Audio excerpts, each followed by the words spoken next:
Today I'm going to talk about the stick control book of George Lawrence Stone. It was published in 1935 by George B. Stone and Sons, and it's a series of rudimental exercises and sticking exercises to develop hand technique. Many drummers use this also for their feet and around the kit, as back in the 30s, 40s, and 50s there were not a lot of drum set books. Drummers found ways to integrate these exercises into their daily drum set practice. So there are literally hundreds or even thousands of ways to go through this book. The first thing I like to have when I'm doing this book is a good set of sticks. Today I'm going to use the Omar Hakim signature sticks by Firth. They're a little heavier of a stick with a nice shellacked finish and a nylon tip. As you can see, I have quite a number of sticks in my stick bag that range from light maple sticks, the SD series, to more heavy marching sticks.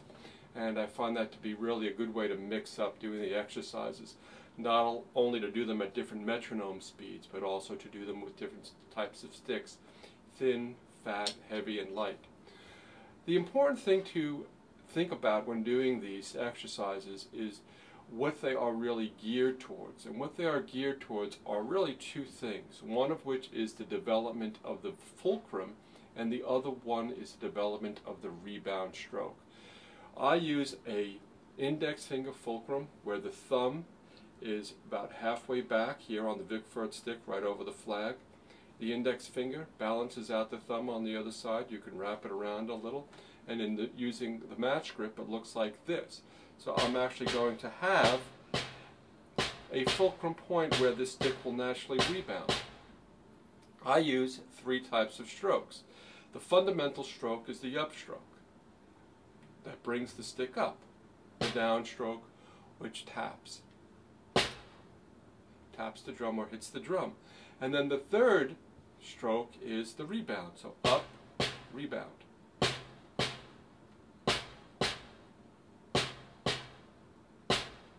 This is a kind of a refined Gladstone stroke from Billy Gladstone from the Radio City Music Hall Orchestra.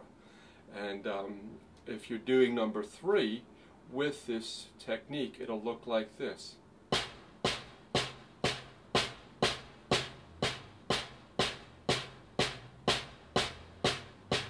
And the idea is to keep it nice and slow and steady. This is a racing contest, right? To keep it nice and slow and steady. The idea is to get it as even as possible and as smooth as possible. Slow, steady, and smooth. Okay? Now what happens if you're using these three strokes, the up and the down stroke start to meld into a constant rebound stroke at some point.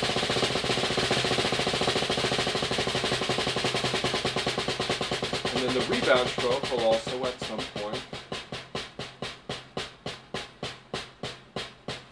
become an up and a down stroke again, right?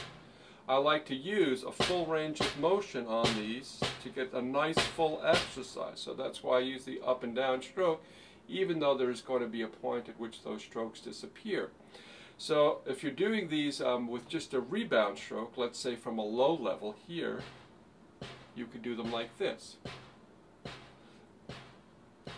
So what this is really what you're doing here is you're eliminating an upstroke. You're creating a downstroke with a rebound, downstroke with a rebound. And this would be a lower position for playing at a pianissimo level, or at a half position here you can do the same thing. Now this is more of a mezzo forte forte, and then you have full position here. This is more of a forte fortissimo. Then this would be also, called a free stroke at various positions, high or full, half or middle, and low. And you could use these for developing dynamic contrast. You could also then mix them up doing the exercises from, let's say, a low position to a middle position or a half position.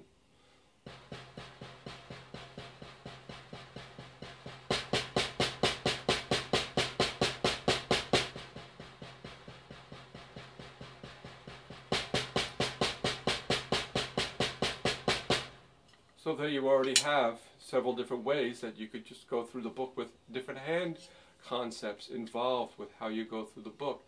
And you can start to see how fruitful it is to work on this on as a daily ritual, and developing different hand techniques, and then to approach the drum set with these ideas in mind.